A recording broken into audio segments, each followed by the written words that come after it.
Maka Allah Subhanahu wa taala telah menjelaskan di dalam surat Asy-Syura ayat 30. Allah Subhanahu wa taala mengatakan, "Wa ma asabakum min musibatin fabima kasabat aydikum wa ya'fu an katsir."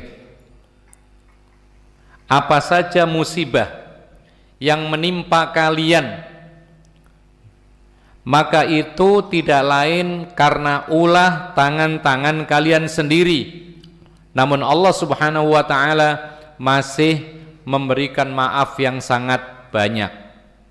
Artinya di sini, kalau Allah mau membalas dosa kita, tidak ada sisa kita ini. Tidak dibiarkan kita ini hidup. Tidak dibiarkan kita bisa bernafas. Tidak dibiarkan kita menikmati dunia setelah ada bencana. Karena Allah mengatakan dalam ayat yang lain, walau yu'akhidullahu an-nasa bima zalamu ma taraka ala dhahriha min dabah. Andaikan Allah Subhanahu wa taala mengiqab, menghukum manusia sebab kezaliman mereka, maka Allah tidak akan sisakan satu pun di antara makhluk hidup di muka dunia ini. Tapi ternyata Allah Karim, Allah Maha Pemurah, Allah Maha Penyayang. Setelah demikian banyak bertubi-tubi bencana dan musibah, kita masih bisa hidup nyaman, kita masih bisa sholat berjamaah, kita masih bisa bercengkrama dengan keluarga, kita bisa bertemu dengan guru-guru kita bisa belajar, kita bisa menghafal. Alhamdulillah, ini kemurahan Allah yang luar biasa. Kita masih diberi waktu setelah adanya bencana demi bencana di tempat-tempat sekitar kita. Kenapa demikian? Karena Allah Karim. Allah itu Maha Mulia, Allah itu Maha Dermawan, Allah itu Maha Kasih Sayang, memberikan kepada kita waktu untuk apa? Supaya kita ini menjadi lebih baik dan sadar. Oleh karena itu, satu saja yang ingin kita sampaikan tentang faidah musibah atau bencana. Sebenarnya banyak sekali, nanti kalau ada waktu kita sebutkan. Di antara manfaat bencana atau musibah yang menimpa kita adalah Allah ingin menjelaskan bahwa tidak ada alasan bagi siapapun untuk sombong. Ini satu.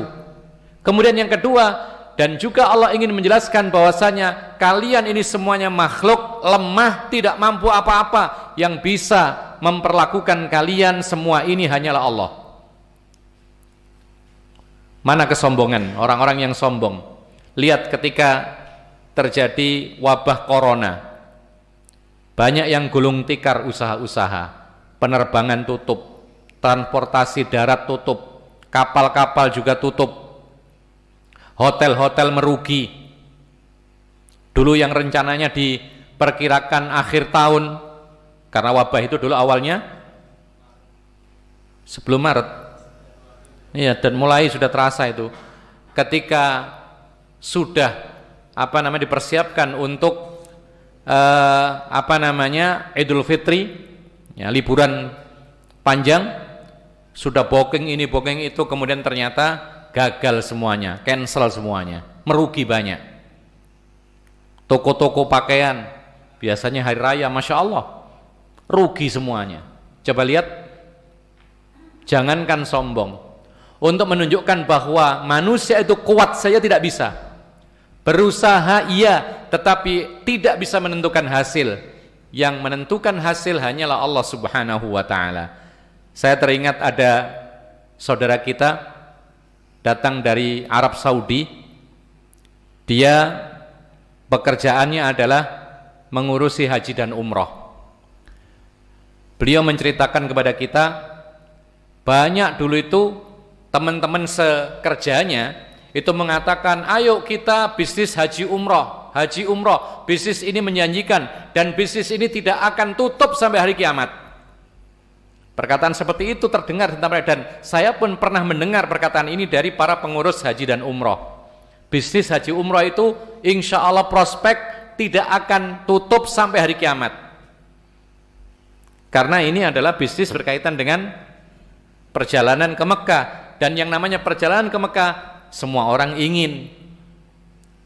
Tapi kemudian masuk belasan, ana lupa tanggalnya, tanggal berapa, belas Februari 2020 ada pengumuman dari pemerintah Saudi penerbangan taklik. Taklik itu di pending, diperkirakan 14 hari saja, ternyata diperpanjang, diperkirakan 2 bulan, ternyata diperpanjang 3 bulan, sampai detik ini masih tersendat-sendat, tidak bisa bebas seperti dahulu. Bahkan banyak pelaku bisnis travel umroh dan haji yang gulung tikar. Ini Allah ingin menunjukkan bahwasanya manusia sehebat apapun, sekaya apapun, mereka hanya bisa berusaha, yang menentukan bisa atau tidaknya hanyalah Allah Subhanahu wa taala. Jangankan sampai kiamat, 2020 berhenti. Sekarang mulai merangkak lagi sedikit demi sedikit. Bahkan ada saudara kita yang baru saja di akhir 2019 itu bisa keluar izin travel umrohnya, izinnya keluar. Yang tadinya belum ada izinnya bisa memberangkatkan, izinnya nepeng ke travel yang lain. Ketika sudah keluar izin resmi dari Kemenak, malah dia tidak bisa memberangkatkan jamaah umroh. Subhanallah.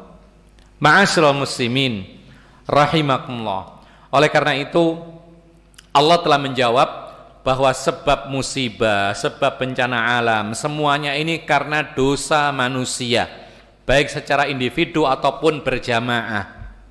Karena ada dosa-dosa itu yang sifatnya itu merata, kemudian tidak kelihatan pengingkaran yang nyata-nyata. Ini sebab musibah yang merata. Wattaqu fitnatan la tusibanna alladziina zalamu minkum khassah. Waspadalah kalian terhadap ujian dari Allah, fitnah berupa musibah, bencana dan lain sebagainya yang tidak akan menimpa orang-orang zalim saja, semua kena di tempat tersebut. Misal kalau sudah perjudian digelar dengan semarak, tidak ada satupun yang menolak, semua bungkam yang bisa mengingkari tidak mengingkari, waspada saat itu bisa jadi Allah menurunkan azab, siksa, peringatan di situ merata. Orang yang main, yang nggak main kena semuanya. Orang yang main, orang yang di masjid pun bisa kena.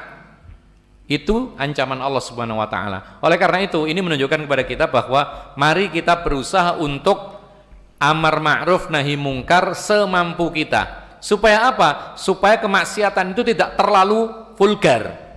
Kalau terlalu vulgar, tanpa batas, tersiar, merata, maka saat itu Allah mengancam, yaitu musibah bencana yang merata.